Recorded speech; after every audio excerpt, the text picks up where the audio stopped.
mientras hay vida, hay esperanza. Mientras hay vida, hay esperanza. Este es un refrán romano, es muy inspirador. Mientras hay vida, hay esperanza. Pero ¿saben una cosa?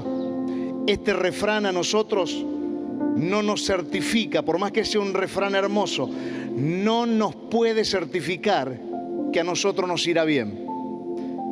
Este refrán hermoso, mientras hay vida y esperanza, que lo puse como título en esta mañana, jamás un refrán nos puede certificar que a nosotros nos va a ir bien en la vida. Solo el día que conocemos a Jesús y el día en que entregamos nuestro corazón a Jesús, lo hablo en primera persona, a partir de ese día comienza a haber esperanza para nosotros, por dos cosas. La número uno, el día que recibimos a Jesús en nuestro corazón como nuestro Señor y nuestro Salvador, a partir de ese día nosotros tenemos vida eterna junto a Dios por toda la eternidad. Número dos, cuando recibimos a Jesús en el corazón, Dios nos asegura que en esta tierra tendremos vida plena. O sea, seremos muy bendecidos en esta tierra. Voy a leer el libro de Primera de Pedro, capítulo 1. Dice Pedro, el apóstol Pedro: bendito el Dios y Padre de nuestro Señor Jesucristo, que según su grande misericordia nos hizo, miren esta palabra, renacer para una esperanza viva, por la resurrección de Jesucristo de los muertos.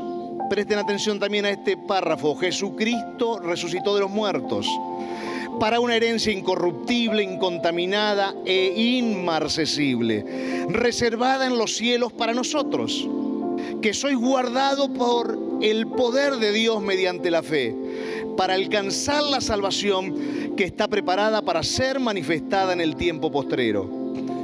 En lo cual vosotros os alegráis, aunque ahora, mientras estamos en la tierra, por un poco de tiempo, si es necesario, y tengamos que ser afligidos en diversas pruebas, para que sometida ahora, en este tiempo, sometida a prueba nuestra fe, mucho más preciosa que el oro, el cual aunque perecedero se prueba con fuego, sea hallada nuestra fe en alabanza, en gloria y honra, cuando sea manifestado Jesucristo, a quien amáis sin haberle visto, porque nosotros amamos a Jesús sin haberlo visto, en quien creyendo, aunque ahora no lo veis, os alegráis con gozo inefable y glorioso, obteniendo el fin de vuestra fe, que es la salvación de vuestras almas.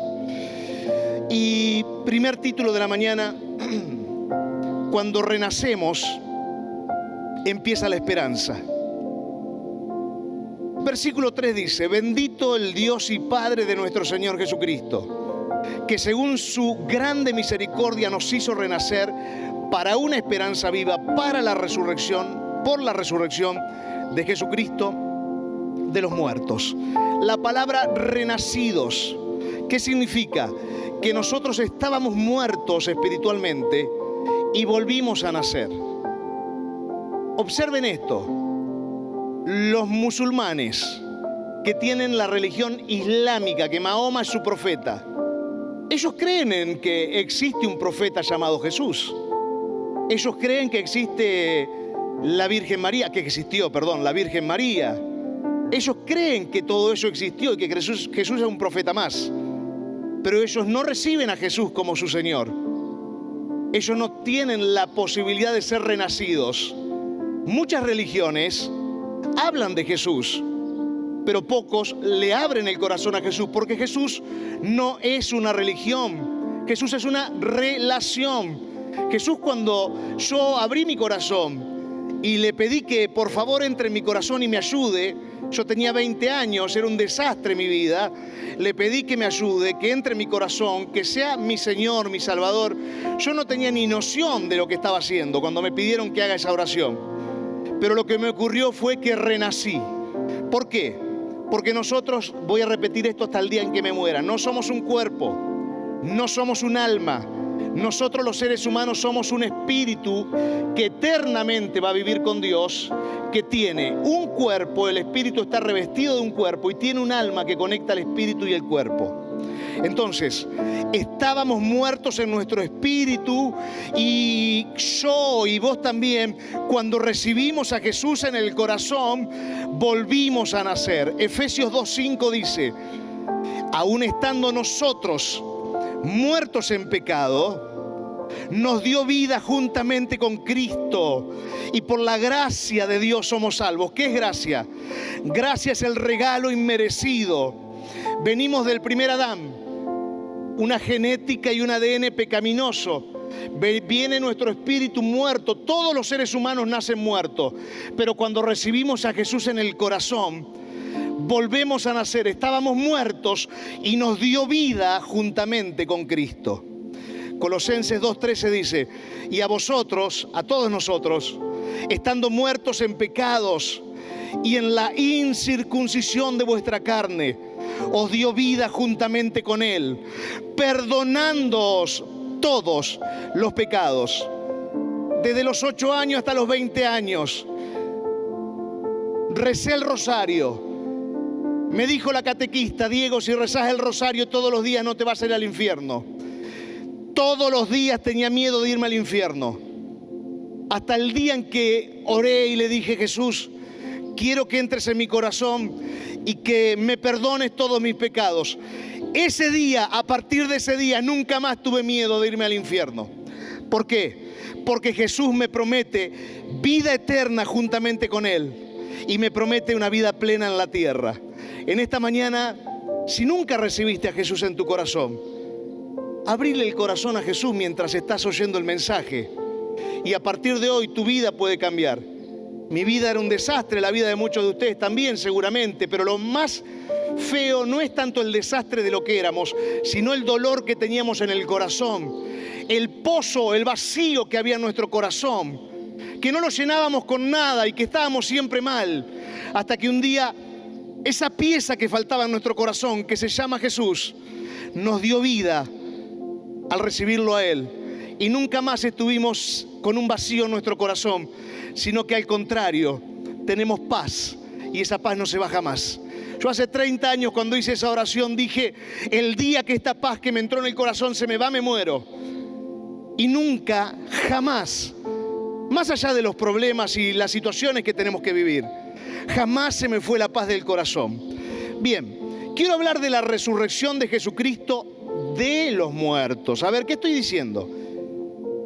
Mi fe, 1 Corintios 15, 1 al 4, mi fe está basada en esto, en que Cristo hace 2000 años atrás, en una cruz, derramó su sangre por mis pecados. Yo miro para atrás en la perspectiva y digo, Jesús murió por mí, derramó su sangre por mis pecados. La Biblia dice que Jesús fue enterrado, pero dice que su espíritu, antes en el Antiguo Testamento estaba lo que se llamaba el Seol. El Seol era un lugar donde de la mitad para abajo estaba el infierno, sigue estando por supuesto, y de la mitad para arriba estaba el paraíso. En el paraíso estaban todas las personas, todos los espíritus de las personas que habían muerto antes de la cruz, antes de Jesús. Entonces, la Biblia dice que Jesús descendió a lo profundo, descendió al Seol, bien, y de ahí, del Seol, el Espíritu Santo resucitó a Jesús de entre los muertos ese domingo, como se los enseñé hace un par de meses atrás. Entonces, quiero hablarles ahora de Jesucristo que resucita de entre los muertos. ¿Bien? ¿Por qué? Resucita el Espíritu, pero también el cuerpo que estaba en la tumba es glorificado.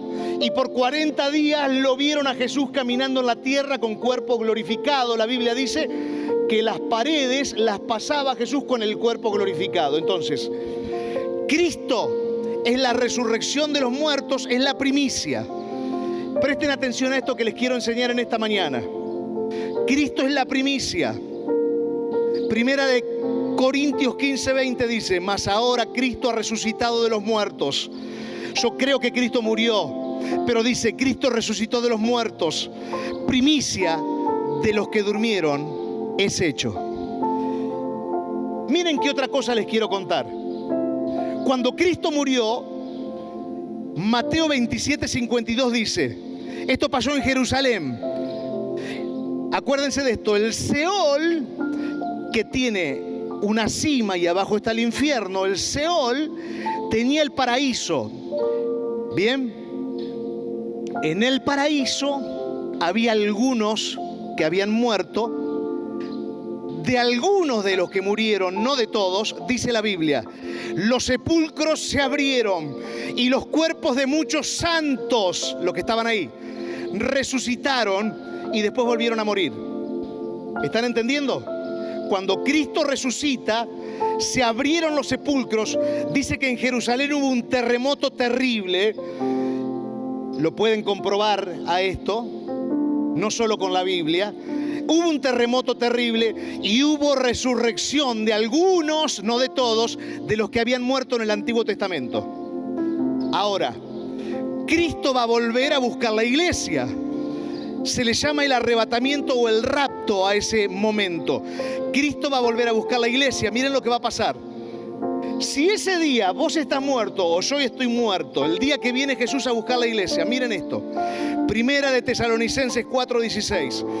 Porque el Señor mismo, con voz de mando, con voz de arcángel y con trompeta de Dios, descenderá del cielo y los muertos en Cristo resucitarán primero. ¿Qué significa esto? Por eso nuestra esperanza es Jesús. Si yo me muero en esta tarde, yo no voy a ir al paraíso porque ya nadie más va al paraíso. ¿Bien? Si yo me muero en esta tarde o vos te morís en esta tarde y recibiste a Jesús en tu corazón, te vas directo al cielo, pero tu cuerpo se entierra en la tierra. Se entierra o lo creman o algo hacen con tu cuerpo o con el mío. No importa lo que se haga. Dice que cuando venga Cristo, mi cuerpo, a los primeros que Cristo va a levantar, cuando Él vuelva en el arrebatamiento, mi cuerpo va a ser levantado y va a ser glorificado mi cuerpo. Entonces, mi espíritu va a tener un cuerpo glorificado ese día. Nuestra esperanza es Jesús. Miren esto. En la tierra, cuando venga Jesús, ¿qué es lo que va a ocurrir? Viene Jesús, no toca la tierra, no pisa la tierra. Viene en el arrebatamiento los que estaban muertos en Cristo, los que hayamos recibido a Cristo, no los del Antiguo Testamento. Van a ascender, pero en la tierra va a ocurrir lo siguiente: 7 años de tribulación. Estamos muy cerca del arrebatamiento de Jesús. Estamos extremadamente cerca del arrebatamiento de Jesús. Ahí estaba leyendo lo que decía la inteligencia artificial. No me acuerdo en qué diario lo leí, el viernes o el jueves, y creo que se lo comenté a los chicos cuando hice el devocional. La inteligencia artificial le hicieron una pregunta. La pregunta es: ¿estamos a punto de iniciar la Tercera Guerra Mundial? ¿Por qué? Porque si ustedes se dan cuenta que en el Medio Oriente, ¿qué está pasando? En el Medio Oriente está ahora guerreando Israel con Irán. Irán es una potencia que quiere destruir sí o sí a Israel. Irán paga y mantiene a los grupos, estos mercenarios, ISIS, Hezbollah y unos cuantos grupos más. ¿Para qué? Para que ataquen y pongan el terrorismo no solo contra Israel, sino contra muchos países. Y ahora otros países pareciera que se quieren llegar a unir en esta guerra. Y entonces la inteligencia artificial habla de que puede estar iniciándose la Tercera Guerra Mundial. Negativo. La Biblia dice que no se inicia la Tercera Guerra Mundial ahora. Tienen que pasar todas estas cosas y muchas naciones levantarse contra Israel. ¿Para qué? Para que el día del arrebatamiento, cuando viene Jesús, Israel se una a todas estas naciones bajo el reinado del anticristo, que para Israel va a ser el Mesías y para los musulmanes va a ser el Mesías. Y ahí transiten 3 años y medio, y luego de los 3 años y medio ahí sí venga la Tercera Guerra Mundial. Son 7 años de tribulación, y cuando finalicen los 7 años de tribulación, vuelve Cristo y pisa la tierra. Por eso Cristo es nuestra esperanza. Y cuando Cristo pise la tierra, todos los muertos del Antiguo Testamento, Todos los muertos del Antiguo Testamento, su cuerpo va a resucitar glorificado. Los muertos que creían en el Mesías, no los muertos que estaban en el infierno. Dice Job, escuchen a Job, escuchen esto, Job 19:25. Yo sé que mi Redentor vive y después de deshecha esta mi piel, en mi carne he de ver a Dios y al final se levantará del polvo, sobre el polvo. Ese día va a ser el día en que Cristo vuelva a pisar la tierra. ¿Quiénes más van a ser levantados cuando termine la tribulación? Por eso Cristo es nuestra esperanza. Mientras hay vida y esperanza, si tenemos a Cristo en el corazón. Ayer hablé con una persona, un hombre importante.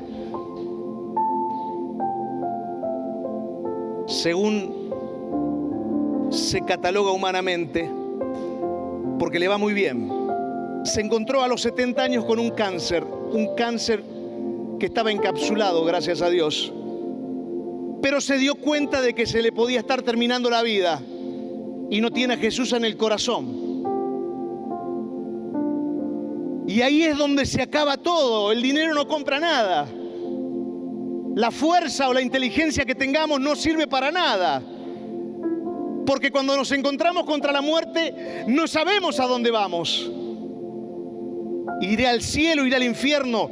Hasta que no tengo a Jesús en mi corazón, estoy destinado al infierno. Pero cuando tengo a Jesús en el corazón, estoy destinado al cielo y a una vida extraordinaria en lo que me quede de vida en la tierra y a una vida extraordinaria eternamente. Entonces, vuelvo al tema.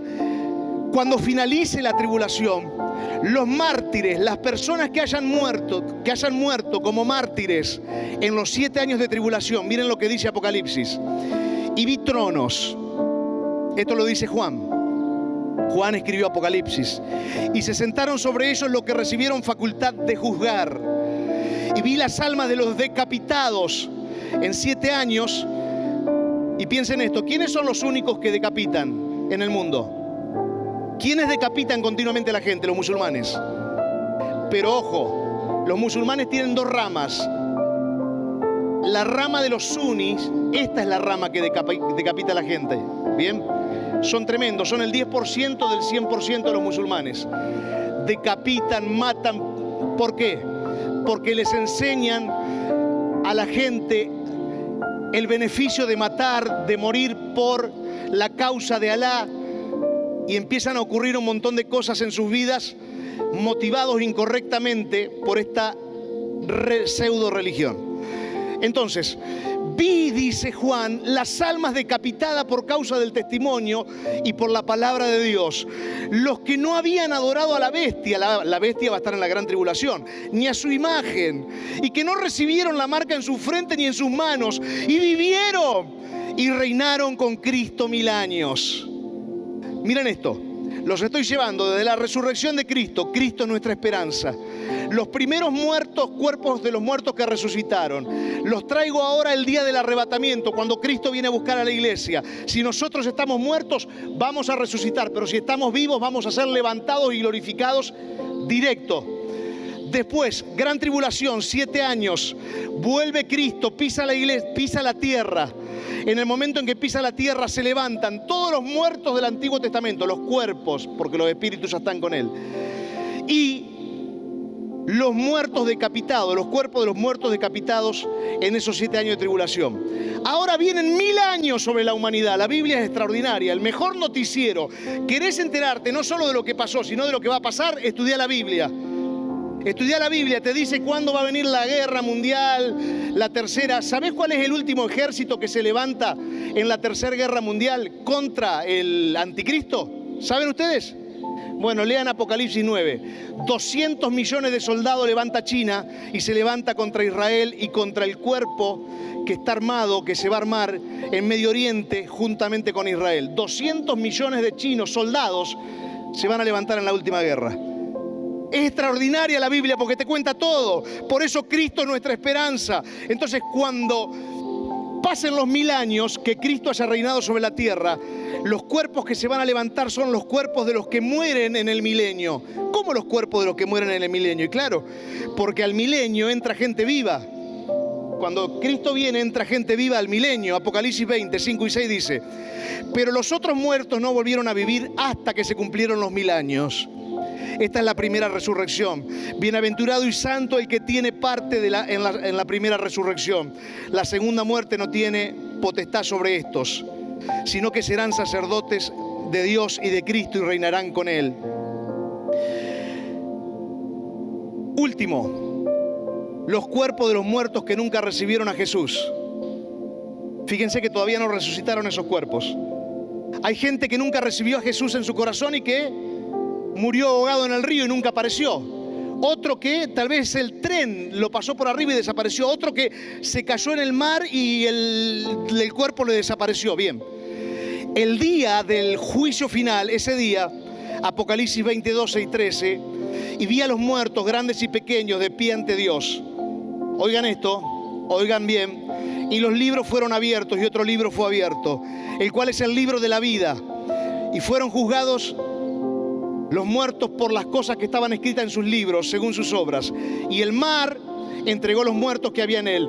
Y la muerte y el Hades entregaron los muertos que había en ellos. Y fueron juzgados cada uno según sus obras. Nosotros tenemos esperanza en Cristo. Tenemos esperanza en Jesús. Si mañana viene Jesús en el arrebatamiento o en el rapto, como le llamamos, mañana nosotros nos vamos con Él. Si hemos muerto y nuestros cuerpos están enterrados, pero nuestro espíritu ya vivo en el cielo con Él, nuestros cuerpos serán levantados con Cristo ese día. Ahora, la herencia que viene sobre nosotros es una herencia incorruptible, incontaminada, inmarcesible, reservada en los cielos para vosotros. Dice 1 Corintios 15 que nosotros sembramos un cuerpo en deshonra, pero cuando Cristo levante el cuerpo, lo dice 1 Corintios 15, será levantado en honra. Que sembramos un cuerpo cuando morimos corruptible, porque estuvo lleno de pecado, pero cuando sea levantado por Jesús, nuestro cuerpo será un cuerpo totalmente incorruptible para la gloria de Dios. Hoy quiero decirte que te aferres más que nunca a Jesús. Podemos probar de 1000 formas de poder superar algunas situaciones que nos pasan, pero la única verdadera esperanza es Jesús. El refrán romano es hermoso: mientras hay vida y esperanza. Pero lo que más me gusta es lo que dice la Biblia, que Cristo es la esperanza de vida para todas las personas que están en esta tierra. Y no importa la situación en la que pases, no importa si es un tumor encapsulado, no importa si es un problema de alguna situación que te desgarra el alma, Cristo Jesús es nuestra esperanza. Y Él puede darnos vida en esta tierra para que estemos en paz y estemos bien. La semana pasada fui a visitar una empresa por el trabajo y la dueña de ese lugar, me senté adelante de ella, no nos conocíamos de mensaje nada más, de WhatsApp, y la persona esa, fuimos con Marcela, me empezó a hablar nada que ver con la empresa. Me empezó a hablar problemas que ella tenía y en un momento se quebrantó, se largó a llorar. Me dice: no sé por qué te cuento esto, llorando. No sé por qué te estoy contando estas cosas y no nos juntamos para esto, me dice. Seguía hablando de sus problemas, ahogada por sus problemas. Vuelve a llorar y se desahogó. ¿Por qué? Porque podés tener todo lo que el mundo quiere que tengas, pero si no tenés a Cristo en tu corazón, tenés un vacío tan grande que no lo vas a llenar con nada. Yo, si no tengo a Cristo en mi corazón, no tengo nada. Si no me levanto para servir a Cristo todos los días de mi vida, no tengo fuerzas para vivir. Lo único que me da fuerza para vivir es servir a Jesús. Podemos tener 1000 errores y 1000 fallas. Podemos tener errores, podés tener errores, pero si servimos a Jesús, nuestra vida tendrá esperanza, tendremos fuerza cada mañana, porque si no nos levantaremos y pensaremos un día más. Hoy otro día más. La angustia nos va a avasallar. La tristeza se nos va a penetrar hasta en los huesos. Porque la única esperanza para el ser humano es Jesús. No existe otra esperanza más allá de Jesús. Por eso nuestra esperanza es probada. Versículo 6. En lo cual vosotros alegráis.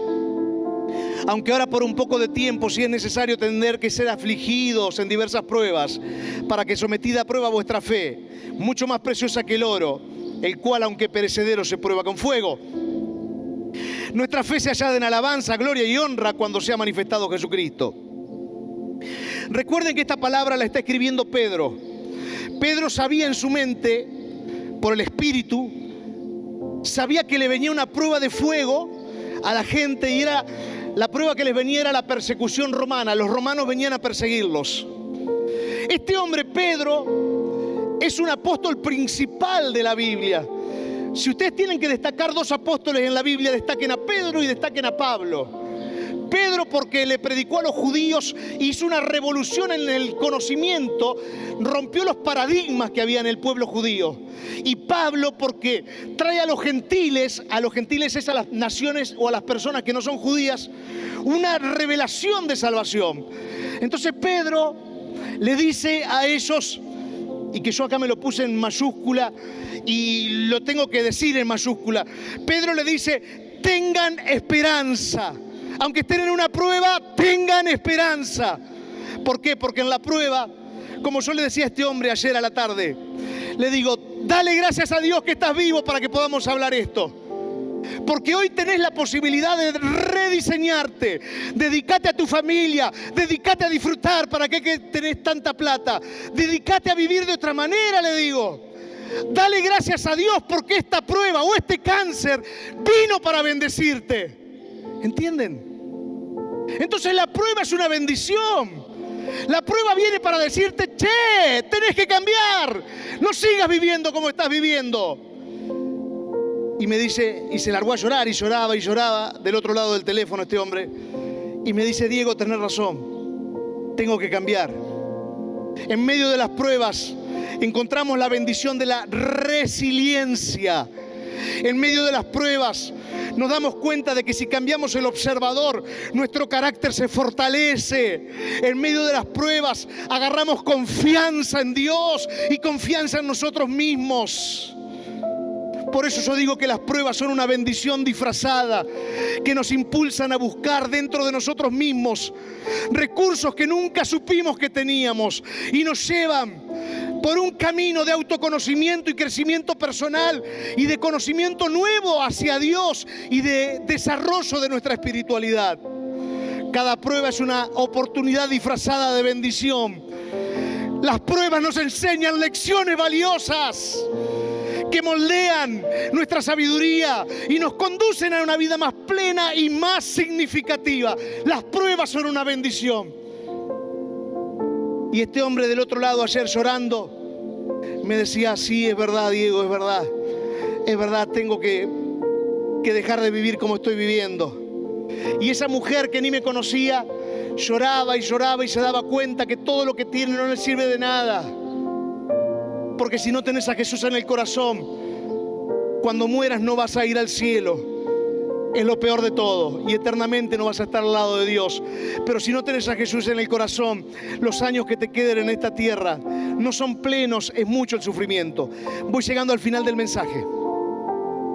La prueba de la que Pedro hablaba lo transformó a Pedro. Dice Pedro de Jesús, miren qué hermoso lo que dice: a quien amáis sin haberle visto, en quien creyendo, aunque ahora no lo veáis, os alegráis con gozo inefable y glorioso.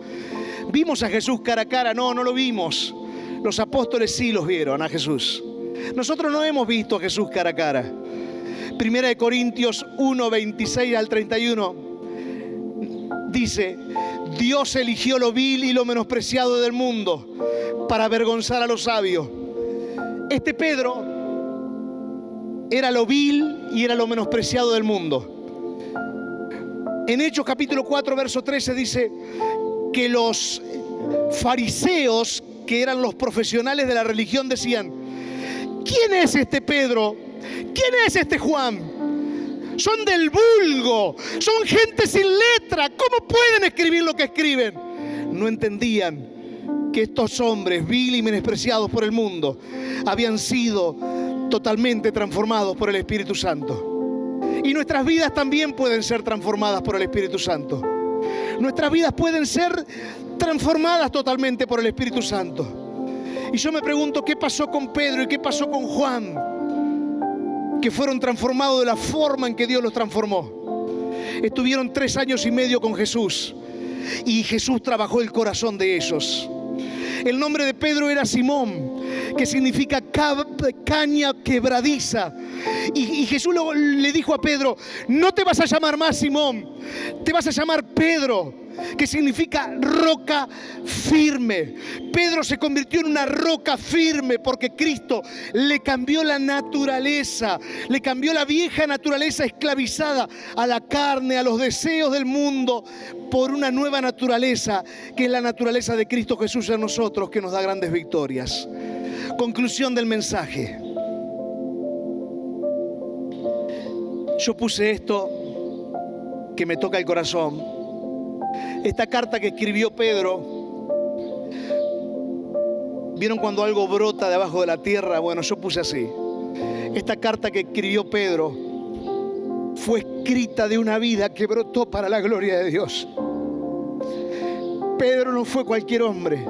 Pedro murió con la cabeza abajo en una cruz y los últimos meses estuvo encarcelado en un lugar donde iban, para que ustedes entiendan, el lugar donde estaba Pedro encarcelado, toda la caca de todos los presos y la gente iba al lugar donde estaba Pedro encarcelado. Murió de esa manera un hombre que había sido bravo porque se había peleado con un montón de gente, que tenía un carácter bravísimo. Un hombre que había negado a Jesús 3 veces. Pero cuando escribe esta carta, la escribe un hombre con una vida que brotaba para la gloria de Dios. No era cualquier hombre. Este hombre murió en el año 65 después de Cristo, aproximadamente. Era un hombre iluminado por Dios. Esta carta fue escrita en el 63 después de Cristo. Un hombre lleno de la presencia de Dios. Entonces, no importa cuántas veces vos puedas haber fallado, porque Pedro falló. Pero terminó siendo un hombre que su vida brotó para la gloria de Dios. Su vida fue una vida iluminada por Dios. No importa cómo hayas empezado o cómo haya sido el transitar. Lo importante es cómo terminás. Lo importante es cómo se termina. Si se inició mal, bueno, ya está. Si hubo un error en el medio, ya está. Lo importante es lo que viene en el final. El último tramo, el que va a decir cómo llegás al cielo o a la presencia de Dios. Escribió una carta un hombre que brotaba su vida para la gloria de Dios. No era la carta que escribió cualquier hombre. Era un hombre iluminado y lleno de la presencia de Dios. Te invito a cerrar tus ojos.